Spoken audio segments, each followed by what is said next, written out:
Hello বন্ধুরা, good morning. কেমন আছো সবাই? আশা করি সবাই খুব ভালো আছো, আর আমিও ভালোই আছি বেশ মোটামুটি। তো শরীরটা কদিন খুব খারাপ হয়েছিল, এত শরীর খারাপ করছিল, শরীর পুরো দুর্বল হয়ে গেছিল। জানি না কেন, খাওয়া দাওয়া ঠিক মতন করতাম না, সে আমারই দোষ, কি বলবো বলো তো। ওই যে কদিন একটু মোটু মোটু হয়ে যাচ্ছিলাম, তো তাই আমি ভাবছি এত মোটু হয়ে গেলে ভালো লাগে না। আমার মোটা হলে না গালগুলোই আগে ফোলে, মুখটাই শুধু ফুলবে, তার জন্য একটু ভালো লাগে না বলে আমি কি করতাম, একটু ডাইটিং করতাম, মানে জল খাবারটা আর কি হালকা খাবার খেতাম। ওই চায়ের সাথে একটু রুটি খেয়ে নিতাম বা মুড়ি খেয়ে নিতাম, আর জল খাবারের ভাতটাই খেতাম না। তার জন্য শরীর একবারে পাকামি করতে করতে না শরীর পুরো দুর্বল হয়ে গেছিল, একদম খেতে পারছিলাম না ওই না খেয়ে থেকে থেকে। তার জন্য ডাক্তারের কাছে গিয়ে ওষুধ নিয়ে এসে পুরো একটা টনিক দিয়ে দিয়েছে, নাও এবার শুধু খিদে হয়েই যাচ্ছে আর ঘুম পেয়েই যাচ্ছে। এমনি আমি ঘুমানোর সময় পাই না, আবার তার উপরে আবার ঘুমানোর ওষুধ দিয়েছে, মানে একটা টনিক আর কি, খিদে হচ্ছে আর ঘুম হচ্ছে। তো যাই হোক, তো এখন শরীরটা ভালো আছে, আগের থেকে অনেক ভালো আছে। তো এই যে বড় ভিডিও ওই জন্য করছিলাম না, সবাই কমেন্ট করছো যে দিদি ভাই বড় ভিডিও দিচ্ছ না কেন, কারণ খুব শরীর খারাপ করছিল বলে আর ক্যামেরা অন করিনি। তো কয়েকটা শর্ট ভিডিও ছিল আগের, যেটা আমি দিয়েছিলাম। তো রুমা খাতুন কমেন্ট করেছে যে দিদি তোমার কি শীত লাগছে, সোয়েটার পরেছো? যখন খুব ঠান্ডা ছিল না, একটু বেশি ঠান্ডা ছিল, তখনকার শর্ট ভিডিও ছিল ওটা, তাই জন্য সোয়েটার পরা। এখন তো গরম পড়ে গেছে, তা এখন তো সোয়েটার পরতে লাগে না, সোয়েটার সব কেচে তুলে রাখা হয়ে গেছে। তো এই যে সকালবেলা ঘুম থেকে উঠে আমি কাজগুলো কমপ্লিট করে নিচ্ছি, আর শীতের পোশাক বলতে সব মোটামুটি কাচা হয়ে গেছে। শুধু ওই যে বড় বড় মোটা মোটা ব্ল্যাঙ্কেটগুলো, ওগুলো যে আমি কি করে কাচবো আমি নিজেও জানি না। অনেকে ওই যে ব্ল্যাঙ্কেটের কভার পাওয়া যায়, ব্ল্যাঙ্কেটের কভারগুলো ইউজ করে, কিন্তু আমার তো কভার করা নেই, আমাকে পুরো ব্ল্যাঙ্কেটগুলোই কাচতে হবে। প্রত্যেক বছর কিন্তু তাই করি, ওই ব্ল্যাঙ্কেটগুলোই কাচি। এত ভারী হয়ে যায় না জল পড়লে, সে কি বলবো। ব্ল্যাঙ্কেটগুলো ছাদে নিয়ে যাই, দিয়ে দুটো মাদুর পাতি, মাদুর পেতে তার উপরে ব্ল্যাঙ্কেটটা রেখে ভালো করে আগে জল দিয়ে ভিজিয়ে নিই। ভিজিয়ে নেওয়ার পর একটু ইজি হোক, শ্যাম্পু হোক, সার্ফ চা হোক, একবার তো এক বোতল বড় বোতল ইজি শেষ হয়ে গেছে, তাও ফেনা হচ্ছে না, এত মোটা। তো ওইভাবে ছাদে কেচে যখন জলটা ঝরে যায়, তখন জল ঝরে গেলেই তো হালকা হয়ে যায়, তখন আবার মেলে দিই। এইভাবেই কাচতে হবে এবারও। কাজ কমপ্লিট করে ছাদে এলাম, ছাদে এসে তিরপলগুলো রোদে দিয়ে দিলাম। এই যে এই একটা রোদে দিলাম, আর ওদিকে একটা দিয়েছি। তার কারণ হচ্ছে যে সর্ষেগুলো সব রোদে দিতে হবে, তো এবার তিরপলটা না শিশিরে পুরো ভিজে গেছে, একদম জল জমে গেছে এই যে। আর এখানে হচ্ছে যে ওই যে সর্ষের ভিতরে বললাম না সেদিন যে হ্যাটকা আছে, হ্যাটকা, এই যে এতগুলো হ্যাটকা বেরিয়েছে, এতগুলো সর্ষের মধ্যে, সব চালা হয়ে গেছে এর মধ্যে। তাও এই যে দেখো সর্ষে কিন্তু আছে এর ভিতরে হালকা, এই যে সর্ষে আছে এর মধ্যে, সর্ষে আছে, হ্যাটকা আছে। এগুলো আবার রোদে দিয়ে পুরো শুকোবে, শুকিয়ে তারপরে এগুলো আবার ওই চালুনির মধ্যে চাললে আবার সর্ষেগুলো বেরিয়ে যাবে। অনেক সর্ষে আছে, মোটামুটি অনেক আছে, হ্যাটকাও আছে। এগুলো আবার ছাড়া খুব মুশকিল, কারণ একই সাইজের তো। এই যে দেখো, ওই চালুনি করে চালার পর সর্ষেটা একটু পরিষ্কার হয়ে গেছে, এরপর আবার কুলোই করে ঝাড়তে হবে। এর ভেতরে ধুলো আছে, দেখা যাচ্ছে না, কিন্তু একদম ধুলো তলার দিকটাতে থাকে। তো এই যে অনেক কিছু আছে, এই যে এসব, এগুলো ফুলগুলো, ফলগুলো, তারপর এর মধ্যে কি রয়েছে, তিল, যাই হোক কিছু একটা আছে। এগুলো সব আবার কুলোই করে ঝাড়তে হবে, কুলোই করে ঝেড়ে রোদে দিয়ে তারপরে তেল ভাঙানো যাবে। সর্ষে সারা বছর চালাতে হবে আমাদের। এখানে 3 বস্তা আছে, আর ওখানে 3 বস্তা পুরো ভর্তি নেই, 2 বস্তা আর একটু হাফের বেশি আছে। তিরপলটা এখনো শুকায়নি, শুকিয়ে যাক তারপরে রোদে দেবো। এটাও ভিজে, এটাও ভিজে। কোথায় যাবি? কোথায় যাবি? কি করতে? মাছ রাখতে? আমাদের ফ্রিজ চলছে তো, ফ্রিজে রেখে দিগা। ওই যে আমার কাকা শ্বশুরের মেয়ে ওর দিদির বাড়িতে মাছ রাখতে যাচ্ছে, ফ্রিজে হয়তো বেশি আছে, বেশি এনেছে, তার জন্য মাছ রাখতে যাচ্ছে। তো আমাদের ফ্রিজেও রাখে মাঝে মাঝে, কিন্তু আমাদের ফ্রিজ না সবসময় চালানো হয় না, এখন ঠান্ডা পড়েছিল তো, তা না হলে 12 মাসই ফ্রিজ চলে। তো তার জন্য ওর দিদির বাড়িতে ফ্রিজে রাখতে যাচ্ছে। তো আমাদের তো ফ্রিজ চলে, তো আমি বললাম আর দিদির বাড়ি যেতে হবে না, আমাদের বাড়িতেই রেখে দে ফ্রিজের মধ্যে। আর ওদেরও ফ্রিজ আছে, কিন্তু ওদের ফ্রিজ না আঁচ করে না, কারণ হচ্ছে যে কাকা দুধের ব্যবসা করে, তো দুধ টুধ বেড়ে গেলে ফ্রিজের মধ্যে রাখে, তার জন্য ফল সবজি দুধ রাখে, মাছটা রাখে না ফ্রিজের ভেতর। তো যাই হোক, তারপর আমার গুবলু সোনা ওই যে ওর সাথে যাবে বলে কান্না করছিল। গুবলু সোনাকে তো আমি খাইয়ে দিয়েছি, আর বড় ছেলেকে ঘুম থেকে ডেকে ডেকে তোলাতে পারলাম না, তো আমি নিচে চলে আসলাম। আমিও চা খেয়ে নিয়েছি। তো নিচে এসে যে হাঁড়ি কড়াইটা মাটি দিয়ে নিচ্ছি, ভাতটা বসাতে হবে এবার।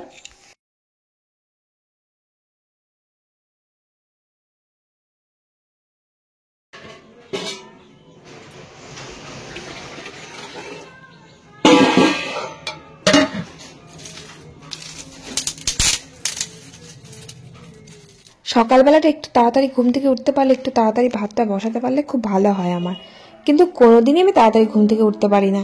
ওই যে ভোরবেলা যদি আমি উঠে পড়ি তাহলে আমার গুবলু সোনা উঠে খুব জোরে জোরে কাঁদতে লাগবে, যেখানে শোও আমার পাশে এসে শোও, আমার কাছে ঘুমাও। সেই ওর কাছে আবার ঘুমোতে হবে, ওর কাছে ঘুমোতে গিয়ে আমি আবার ঘুমিয়ে যাই, ব্যাস হয়ে গেল আমার সকালবেলা ঘুম থেকে ওঠা। আমার উঠতে উঠতে প্রত্যেক দিনই 7টা 7:30 বেজে যায়। এবার যদি আমি 5টা বা 5:30 জীবনে উঠতে পারবো না বলে লাভ নেই, 6টা বা 6:30 যদি উঠতে পারি না তাহলে আমারই ভালো হয়, কাজের তাড়াহুড়ো করতে হয় না, কিন্তু উঠতে পারি না আমি সত্যি বলছি। তো যাই হোক, তারপর এই যে ভাতটা বসিয়ে দিলাম। আর এই যে এগুলো হচ্ছে লাউয়ের ডগ, মানে লাউ ডাঁটাই আছে, অনেকগুলো দিয়েছে আমার দেওরের কাছে হয়েছে না, ও দিয়েছে। তো আমার বর, আমার জেঠু শ্বশুর, আমার শ্বশুর মশাই এই লাউয়ের ডগ ভাতে খুব ভালোবাসে খেতে। তাই এই যে ডগাগুলো সব কেটে কেটে নিচ্ছি, প্রেশার কুকারে দিয়ে দেবো গ্যাসে। ডগা ভাতে আমি একদিন খেয়ে দেখেছিলাম যে কেমন লাগে, এত ভালোবাসে খেতে, হয়তো খুব ভালো হয় খেতে। আমার না একটুও ভালো লাগেনি, শাক ভাতে মনে হচ্ছিল, শাক ভাতে। তো জানি না, ওদের ভালো লাগে, ওরা খায়। তো বলে পোস্ত বাটা দিয়ে নাকি আরো সুন্দর লাগে খেতে।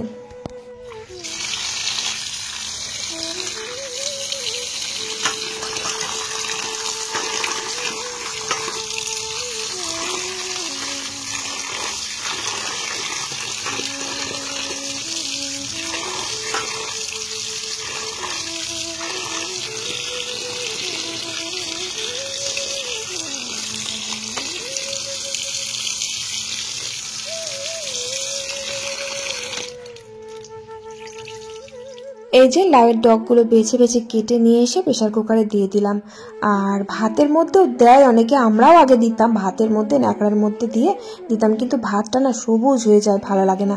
তবে আমার বর বলে নাকি ভাতের মধ্যে দিলে সেটা নাকি খেতে নাকি বেশি ভালো লাগে, টেস্ট হয়, কিন্তু ভাতটা কেমন যেন হয়ে যায়, সবুজ মতন হয়ে যায়। তো তাই জন্য ভাতের মধ্যে দিই না, প্রেশার কুকারেই দিই।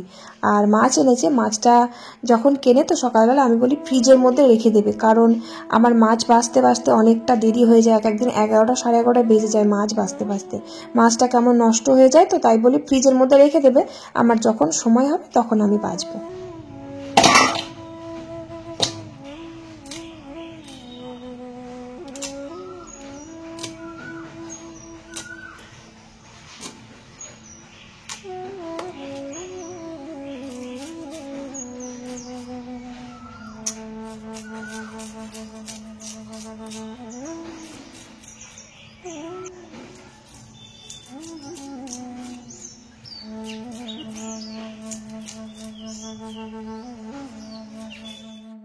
মাছটা হলো রুই মাছ, দুটো এনেছে, আর 2-4টে মতন ছোট ছোট বাটা এনেছে, কারণ বাটা মাছটা ভাজা খেতে আমার গুবলু সোনা খুব ভালোবাসে, তার জন্য বাটা মাছটা নিয়েছে। আর এই রুই মাছ দুটো আলু দিয়ে একটু ঝোল করবো আজকে। তো এই যে মাছ দুটো কেটে নিলাম, দিয়ে আঁশগুলো ছাড়িয়ে নিয়েছি, কিন্তু সব ছাড়ানো হয়নি। এই যে এই সানটার মধ্যে ঘষে ঘষে নিলে খুব ভালো আঁশটা ছাড়ানো যায়।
এই যে 4টে মতো ছিল ছোট ছোট চারাপোনা মাছ, এগুলো একটা হচ্ছে যে বাটা মাছ, আর বাকি 3টে চারাপোনা মাছ, মানে পোনা মাছ আর কি।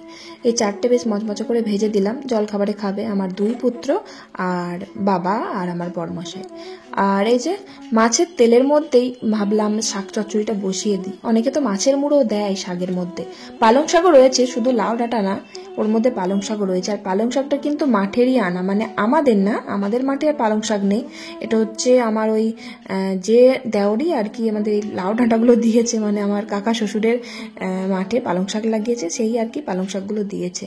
তো এই যে মটরশুঁটি দিয়েছি, সিম দিয়েছি, গাজর দিয়েছি, এখনও কিন্তু আমাদের কাছে সিম রয়েছে। একজন কমেন্ট করেছে যে সিম দিয়ে পোস্ত করে খাবে, ভাবছি করবো একদিন, কিন্তু আলু দেয় না, আলু দেয় না, শুধু বানায়, একবার কমেন্ট করে জানিও তো। সিম বাটা খেয়েছি খুব, কিন্তু সিম পোস্ত কখনো খাইনি। সিম বাটাটা আমার ননদের কাছ থেকে শেখা, তবে আমার ননদ যখন একবার বানিয়ে দিয়ে খাইয়েছিল তখন খুব ভালো লেগেছিল। আর আমি যখন সিম বাটা একবার বানিয়েছিলাম প্রথমবার, তখনও ভালো লেগেছিল। দ্বিতীয়বার আমি জানি না কিভাবে বানিয়েছিলাম, এতটাই বাজে খেতে লেগেছিল, মানে খুবই বাজে। তারপর থেকে আমার আর সিম বাটা খেতে একদমই ভালো লাগে না। আমার রেসিপি দেখে কিন্তু আমার একটা সাবস্ক্রাইবার বোন, মানে নন্দিতা শিকদার, ও কিন্তু সিম বাটাটা শিখে গেছে খাওয়া, তাই না নন্দিতা? তুমি কমেন্ট করেছিলে যে সিম বাটা তোমার দেখে খাওয়া শিখলাম, খুব ভালো লেগেছে। তো ভালো লাগলেই ভালো, কিন্তু আমার না লাস্টবার যেটা খেয়েছিলাম সেটা আমার ভালো লাগেনি, জানি না আমি কি করেছিলাম সেই সিম বাটার মধ্যে। তো যাই হোক, পালং শাকটা নামিয়ে দিলাম, দিয়ে যে সর্ষেগুলো মেলতে এলাম। সর্ষেগুলো কিন্তু আমি এসে দেখছি মাই দিয়ে দিয়েছে, ছাদে এসেছে, আর অনেকটা বেলা হয়ে গেছে, আর রোদও সেরকম নেই, তার জন্য একটু তাড়াতাড়ি না দিলে না পুরো সর্ষেগুলো নষ্ট হয়ে যাবে, তাই আমি এসে এই যে নেড়ে দিচ্ছি।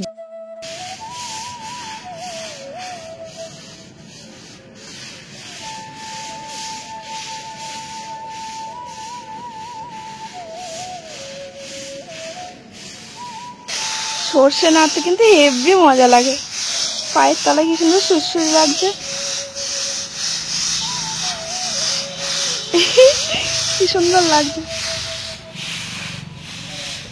রোদটা একদম কমে গেল, রোদের জোর নেই আর। এদিকে কটা দিয়েছে, এদিকে কটা দিয়েছে, যাই।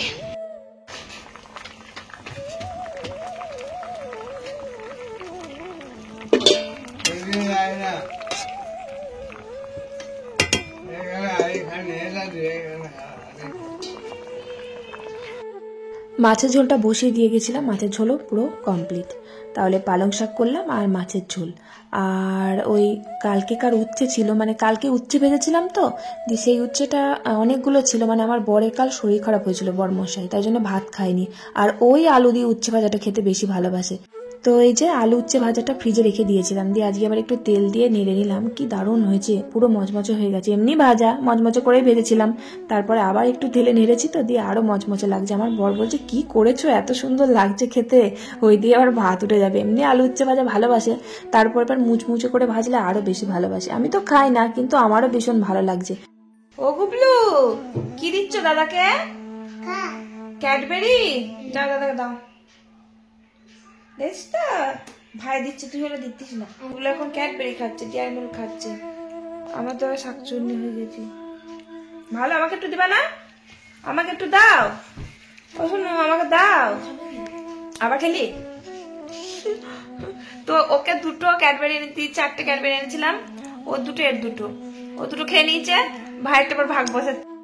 ওই যে দুপুরবেলা একটু খাওয়া দাওয়া করে একটু ঘুমিয়েছিলাম, আর এখন একটু বড়দিনের বেলা তো এখন একটু খুব ঘুম পায়, একটু 5-10 মিনিট মতন ঘুমিয়ে নিই, দিয়ে তারপরে ভিডিও এডিটিং কমপ্লিট করি, তারপরে বাসনগুলো ধুয়ে নিই, তারপর গুবলুকে খাইয়ে দাইয়ে নিচে দিয়ে আসি মায়ের কাছে, দিয়ে এসে আমি আমার ভিডিওর কাজগুলো কমপ্লিট করে নিই। তারপরে এই যে সন্ধ্যেবেলা ওকে খাইয়ে দিচ্ছি। আমার জেঠু শ্বশুর আমার গুবলু সোনাকে এত ভালোবাসে না, কি বলবো, খুব খুব ভালোবাসে।